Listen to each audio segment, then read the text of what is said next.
नमस्कार दोस्तों। इंडिया ने हमेशा जियो पॉलिटिक्स में रशिया और यूएस को बैलेंस करके चलते हैं और इस बात को रशिया ने भी बहुत ही भली भांति जानता है। इसीलिए रशिया ने इंडिया की जो सॉफ्ट प्रॉब्लम है उसको देखते हुए वर्ल्ड की बिगेस्ट टेक्नोलॉजी ऑफर किया है, वह है कि मून न्यूक्लियर प्लांट।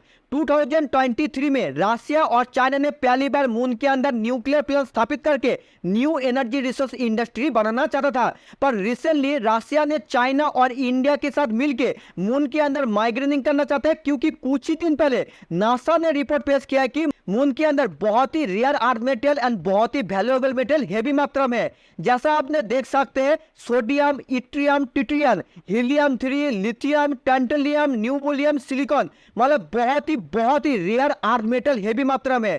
पर दोस्तों, इस प्रोजेक्ट को पूरी तरह से कंप्लीट करने के लिए ह्यूज इन्वेस्टमेंट की जरूरत है और साथ ही में बहुत ही डीप सप्लाई चेन की जरूरत है। एज पर सेकेंड थिंग, अगर यूएसए ने पहली बार के लिए मून के अंदर माइग्रेनिंग करके इस टेक्नोलॉजी को डेवलपमेंट कर लेगा, तो पहले European country and western country इस टेक्नोलॉजी की बहुत ज्यादा फायदेमंद होगा। और दोस्तों, यूएस को बहुत ही अच्छे से पता है इंडिया ने बहुत ही बैलेंस पॉलिटिक्स करते हैं, इसीलिए दोस्तों यूएसए ने कभी भी इंडिया को इस टेक्नोलॉजी शेयर नहीं करेगा। इसी रीजन से दोस्तों इंडिया ने मून प्रोजेक्ट के ऊपर बहुत ही ज्यादा इंटरेस्ट दिखा रहा है। और दोस्तों, अगर आपने सोच रहे कि मून में ही क्यों Russia, India, China new industry खड़ा करना चाहते हैं, तो इसका पीछे मेन मटेरियल है helium 3। 1 ton helium 3 10,000 megawatt electricity उत्पन्न करने में समर्थ है, जो प्रेजेंट टाइम में 50 बिलियन बैरल यूज करके 10,000 मेगावाट इलेक्ट्रिसिटी उत्पन्न होता है। आपने तो देखा ही होगा, कुछ ही दिन पहले इसरो चीफ एस सोमनाथन जी ने अनाउंस किया कि 2040 तक एक एस्ट्रोनॉट स्पेस में रहेगा और कुछ सालों में इंडिया ओन टेक्नोलॉजी बना के मून के अंदर माइग्रेनिंग करेगा। अभी तो दोस्तों सबको पता चल गया, फ्यूचर इकोनॉमी ग्रोथ करने के लिए मून के अंदर जो हीलियम 3 है वो एक बेस्ट प्रॉफिटेबल बिजनेस हो सकता है। In the future new advance technology और इलेक्ट्रिक गैजेट बनाने के लिए इस रॉ मेटेरियल बहुत ही फायदेमंद होगा।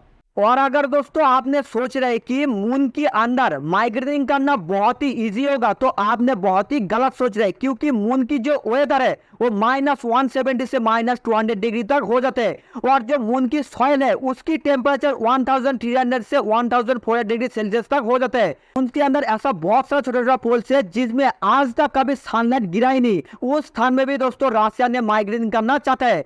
दोस्तों, रशिया बेसिकली पृथ्वी में जैसा न्यूक्लियर रिएक्टर होता है, ऐसे स्मॉल साइज की न्यूक्लियर रिएक्टर को यूज करके मून के अंदर माइग्रेनिंग करना चाहता है। अभी आप इमेजिन नहीं कर सकते कि मून के अंदर कितना ट्रिलियन करोड़ की बिजनेस हो सकते हैं। अभी आपने ये सोच सकते हैं रशिया ने इंडिया से पहले चाइना को क्यों इस प्रोजेक्ट के अंदर इन्वॉल्व किया। इसका पीछे दोस्तों मेन रीजन है चंद्रयान 3 मिशन। दोस्तों, चंद्रयान 3 मिशन को जैसे ही सेम मिशन लॉन्च किया था रशिया ने, जिसका नाम था लूना 25, जो पूरी तरह से फेल हो गया था। इसके बाद रशिया ने बिलीव करना स्टार्ट किया इसरो के ऊपर, जिसकी वजह से जो हाईटेक टेक्नोलॉजी रशिया ने आज तक किसी कंट्री को शेयर नहीं किया, वो हाईटेक टेक्नोलॉजी आज रशिया शेयर करने के लिए तैयार है। इसके अलावा दोस्तों लास्ट 2 ईयर से ज्यादा हो गया यूक्रेन एंड रशिया के अंदर जो वायर हो रहा है, उस वायर की वजह से रशियन इकोनॉमी पूरी तरह से बर्बाद हो गया एंड फ्यूचर में इंडियन मार्केट हाथ से नहीं निकल जाए। इसी की वजह से रशिया ने इंडिया को मून न्यूक्लियर प्रोजेक्ट के अंदर इन्वॉल्व कर रहा है। दोस्तों, और अगर मैं आपको बोलेगा इस मिशन से इंडिया को अनलिमिटेड फायदा मिलेगा, तो ये बिल्कुल गलत नहीं होगा, क्योंकि दोस्तों शॉर्ट टर्म प्रॉफिट के लिए आप देखेंगे तो 2025 से 2035 तक new technology, advance cost saving, various industry, job creation, space sector and nuclear sector, economical growth, internal collaboration, new business opportunity, new market, मतलब हर तरह का फायदा ही फायदा है। और लॉन्ग टाइम में देखा जाएगा, मीन्स 2035 से 2050 तक, और उससे भी आगे देखा जाएगा nuclear power, satellite, space asset, space tourism, helium 3 nuclear fusion, clean energy, lunar base establishment, global leadership, मतलब हर तरह का फायदा ही फायदा है। दोस्तों, अगर मून न्यूक्लियर मिशन में इंडिया सक्सेसफुली हो जाएगा, तो इंडिया ने न्यू वर्ल्ड को इन्फ्लुएंस कर सकते हैं, साथ ही में इकोनॉमी में एक हेवी इम्पैक्ट देख सकता है। दोस्तों, एंड ऑफ डे इसी वीडियो रिलेटेड आपके लिए एक बहुत ही नॉलेजेबल क्वेश्चन लेकर आया हूँ, वो है कि इंडिया की फर्स्ट न्यूक्लियर पावर प्लांट किधर बना था। पहला ऑप्शन है दोस्तों तमिलनाडु, सेकंड ऑप्शन है राजस्थान और थर्ड ऑप्शन है तारापुर।